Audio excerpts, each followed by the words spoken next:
నాకు కొంచెం తిక్కుంది. ఈ డైలాగ్ పవర్ స్టార్ పవన్ కళ్యాణ్‌కు సెట్ అవుతుందో లేదో తెలియదు గానీ, రామ్ గోపాల్ వర్మకు మాత్రం బాగా సెట్ అవుతుంది. మామూలుగానే తన ట్వీట్‌లతో అందరిని టార్గెట్ చేసే వర్మ తనపైనే సెటైర్లు వేస్తే ఊరుకుంటాడా? ప్రస్తుతం అదే జరుగుతుంది. చిరంజీవి 'ఖైదీ నంబర్ 150' సినిమా ప్రీ రిలీజ్ ఫంక్షన్‌లో నాగబాబు ఏదో పూనకం వచ్చినట్టు రామ్ గోపాల్ వర్మపై కామెంట్లు చేసిన సంగతి తెలిసిందే.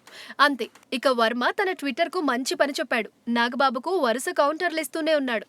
అయితే వర్మ సంగతి తెలిసిందే కాబట్టి మెగా క్యాంప్ నుంచి రివర్స్‌లో ఒక్క ట్వీట్ కానీ, ఎవరి దగ్గర నుంచి ఎలాంటి రెస్పాన్స్ కానీ రాలేదు. ఇక్కడితో సరిపెట్టడానికి అక్కడున్నది ఆషామాషి వ్యక్తి కాదు కదా రామ్ గోపాల్ వర్మ.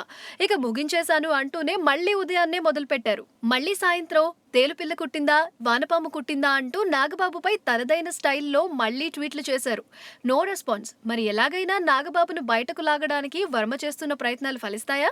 సినిమా విడుదలయ్యాక మళ్ళీ ఏదన్నా ఈవెంట్ పడితే దాన్ని వేదికగా చేసుకొని నాగబాబు కౌంటర్ ఇస్తాడా? చూద్దాం ఏం జరుగుతుందో.